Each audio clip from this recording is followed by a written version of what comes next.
Hi, Speaker! Hi, Speaker! Oh, kakasuhan ka na namin, Speaker! Oh, kapapasok lang po mga kababayan, kinasuhan na po na Atty. Topacio, Congressman Alvarez at mga kasamahan niya, si House Speaker Martin Romualdez mga kababayan, Zaldico, sina Estela Quimbo at marami pang iba ng 12 counts of falsification of legislative documents at sa mga kasong may kaugnayan sa Anti-Graft and Corruption Practices Act.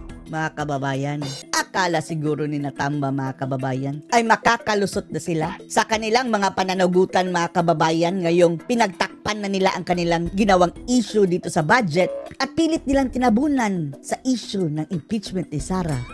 Ngayon mga kababayan, sinampahan na sila ng patong-patong na kaso doon sa ombudsman.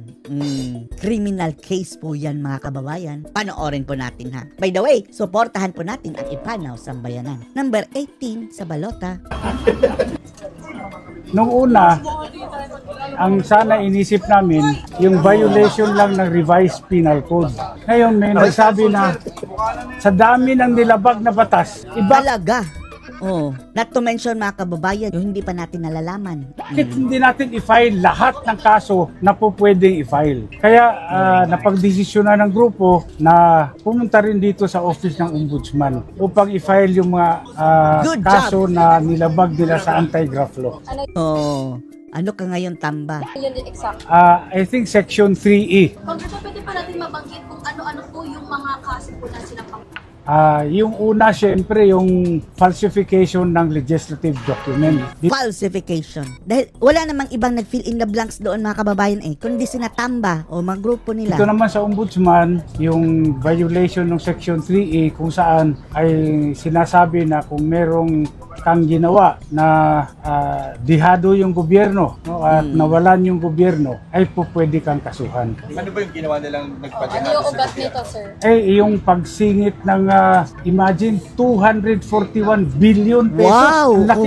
241 billion? Bilyones na ang pinag-uusapan dito mga kababayan. Halaga yan. Hindi mo pwedeng sabihin na typographical error yan na kinurek ng technical working group. Mahirap po, ang laki ng amount involved. Ito ba yung mga blanks? Opo, yan o. Mga blanco document. Marami yung blanco na yon. Ngayon, nung tinignan namin ano yung mga nilagay nila doon sa blanco, tinotal namin, umabot sa 241 billion. Wow, 12 yung counts ng falsification of fraud. Sana nga ba kababayan, ma-actionan agad yan ng Korte Suprema. Dahil aside sa ombudsman mga kababayan nagpetisyon na rin sila sa Korte Suprema dahil habang hindi pa nagagastos mga kababayan, January pa lang.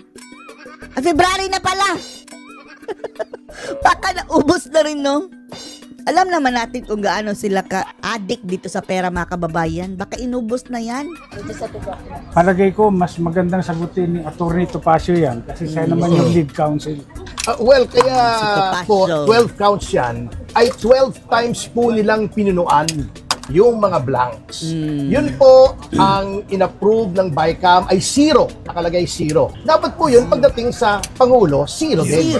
Hindi pwedeng palitan yun unless may typographical error. Hindi yan typographical Dahil hindi naman nagkamali ng type. Maling spelling, maling formatting, or misspelling, yun lang po ang kailangan o wrong grammar. Hindi po pwedeng ilagay yung 0, gawin mong 90 billion or 80 billion o kahit 10,000 pesos po. Hindi nyo pwedeng gawin yun, kahit piso nga basta 0. So 12 times po naming nabilang na meron pong ganong insertion, yung singit. Oo. Ibig po sabihin, si Speaker Romualdez ay mahilig sa singit. Kami po ay Ito si Topacio, hindi pwedeng wala singit na punchline mga kababayan. dito para ipaalam sa buong bayan na maghahain po kami ng criminal case against Martin Romualdez. Saka dapat plunder din, no? Kadahilanan po na siya po ay may ginawang krimen dito sa budget ng 2025. Malaking halaga po yung ipinasok nila na hindi po inaprubahan ng Kongreso. Hindi po ito ang napagkasunduan sa Bicameral Committee at ito naman ang gigipitin mga kababayan. Si Alvarez.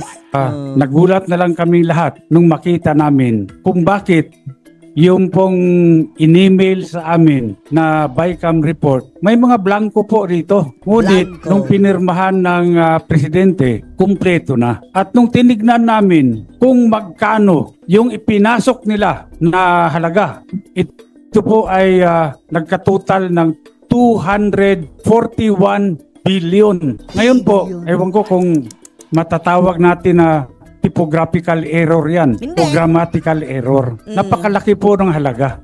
241 billion. Wala hong Kaya nga may distraction sila mga kababayan eh. Biglang napa-impeach si VP Sara Duterte.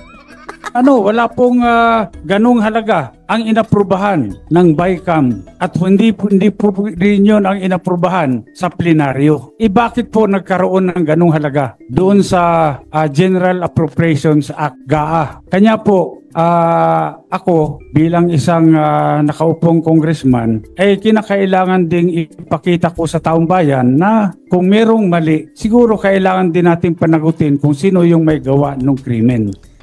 Nararapat lang mga kababayan na ang dapat magsampa ng kaso, isa sa mga dapat magsampahan, marami sila, ay isang kongresista dapat. Dahil kailangan natin ng insider yung talagang alam kung ano nangyayari dyan sa loob, ang siyang magtetestimonya mga kababayan. At dito, dahil po ilang araw na kaming nag-request ng kopya ng enrolled bill, hanggang ngayon po tinatago nila sa amin yan. Hindi po nire-release ang enrolled bill ng House of Representatives. Diba? Masyadong cheesy mga kababayan. Hindi kayo nagtataka bakit hindi nila nire-release? Ako nagpapasalamat sa lahat na kayo po ay nandito ngayon at upang malaman po, tulungan nyo kami para malaman ng sambayanan kung Ang matutulong na lang natin mga kababayan ay ikalat ang mga balita. Dahil kung sa mainstream media mga kababayan hapyaw lang nila yan. Hindi sila magpo-focus dyan mga kababayan. At saka kung ibabalita man nila, ang kanilang i-interviewin mga kababayan ay yung kampo ng mga buwayang mga congressman. What do you expect? kung ano pong mga kalukuhan ang ginagawa dyan sa Kongreso. Maidagdag ko lang, sa laki ng problema nila, Singit. Mahilig daw sa singit si Martin Romualdez, mga kababayan, sabi nito. that is the reason why sinulong nila kahit kapos na yung oras ng impeachment para matabunan ito. Para yun ang pag-usapan. Para yung oposisyon ang nasa defensive instead of us being on the offensive. Pero hindi po natin bibitawan ito kasi napakalaki talaga. 241 billion. At ewan lang din natin mga kababayan, itong mga buwayang ito. Halata masyado, issue nila kay Sara, 125 million, tapos hindi pa nga yan kinurakot, bintang lang nila. Pati sa COA, wala ngang findings ang COA. Eto mga kababayan, klarong-klaro na ang kurakutan dyan kay Romualdez. Ang bilyon ang pinag-uusapan. Kaming mga ordinaryong tao, we cannot even begin to wrap our heads around that figure. 241. Kaya kami ni Mr. Magpantay sa Citizens Crime Watch, we joined hands with Speaker. Affiliated ito dati mga kababayan sa VACC, Volunteers Against Crime and Corruption.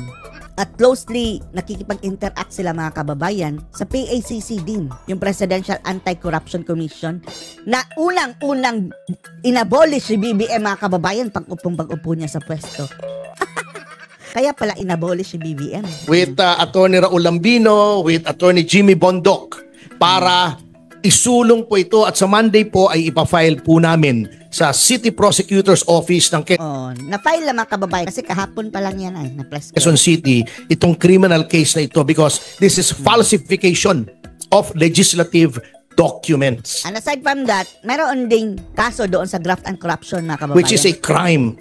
Krimen po ito. It is a crime not only under the revised penal code but in view of the amount involved, it is a crime against the Filipino people. Correct. Speaker. Hi, Speaker. Kakasuhan ka na namin. Anong masasabi niyo dito mga kababayan? Na at last, nakasuhan na rin ang tambalos-los na iyan. Anong masasabi niyo dito? Post your comments below.